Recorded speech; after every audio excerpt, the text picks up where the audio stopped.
நலம் புனைந்து உரைத்தல். நன்னீரை வாழி அனிச்சமே நின்னினும் மென்னீரல் யாம் வீழ்பவள். அனிச்சப் பூவே, நல்ல மென்மைத்தன்மை பெற்றிருக்கின்றாய், நீ வாழ்க.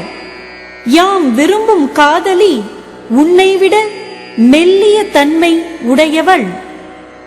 மலர் காணின் மையாத்தி நெஞ்சே இவள் கண் பலர் காணும் பூ ஒக்கும் என்று. நெஞ்சமே, இவளுடைய கண்கள் பலரும் காண்கின்ற மலர்களை ஒத்திருக்கின்றன என்று நினைத்து ஒத்த மலர்களைக் கண்டால் நீ மயங்குகின்றாய்.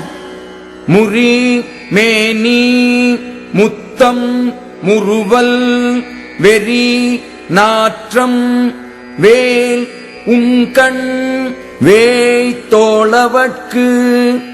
மூங்கில் போன்ற தோளை உடைய இவளுக்கு தளிரே மேனி, முத்தே பல், இயற்கை மனமே மனம், வேலே மை உண்ட கண். காணின் குவளை கவிழ்ந்து நிலன் நோக்கும் மான் இழை கண் ஒவ்வேமென்று. குவளை மலர்கள் காணும் தன்மை பெற்று கண்டால் இவளுடைய கண்களுக்கு யாம் ஒப்பாகவில்லையே என்று தலை கவிழ்ந்து நிலத்தை நோக்கும். அனிச்சப்பூ கால் களையாள் பெய்தாள் நுசுப்பிற்கு நல்ல படாப்பறை. அவள் தன் மென்மை அறியாமல் அனிச்ச மலர்களை காம்பு களையாமல் சூடினாள்.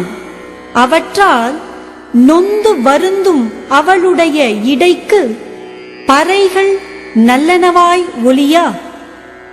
மதியும் மடந்தை முகனும் அறியா பதியின் கலங்கிய மீன். விண்மீன்கள் திங்களையும் இவளுடைய முகத்தையும் வேறுபாடு கண்டு அறிய முடியாமல் தம் நிலையில் நிற்காமல் கலங்கித் திரிகின்றன. அருவாய் நிறைந்த அவிர் மதிக்குப் போல மறுவுண்டோ மாதர் முகத்து. குறைந்த இடமெல்லாம் படிப்படியாக நிறைந்து விளங்குகின்ற திங்களிடம் உள்ளது போல் இந்த மாதர் முகத்தில் களங்கம் உண்டோ? இல்லையே. மாதர் முகம் போல் ஒளிவிட வல்லையேல் காதலை வாழி மதி. திங்களே, இம்மாதரின் முகத்தைப் போல் ஒளி வீச உன்னால் முடியுமானால் நீயும் இவள் போல் என் காதலுக்கு உரிமை பெறுவாய். மலரன்ன கண்ணாள் முகம் ஒத்தியாயின் பலர்காணத் தோன்றல் மதி. திங்களே, மலர் போன்ற கண்களை உடைய இவளுடைய முகத்தை ஒத்திருக்க விரும்பினால் நீ பலரும் காணும்படியாகத் தோன்றாதே. அனிச்சமும் அன்னத்தின் தூவியும் மாதர் அடிக்கு நெருஞ்சிப்பழம். அனிச்ச மலரும் அன்னப் பறவையின் இறகும் ஆகிய இவைகள் மாதரின் மெல்லிய அடிகளுக்கு நெருஞ்சி முள்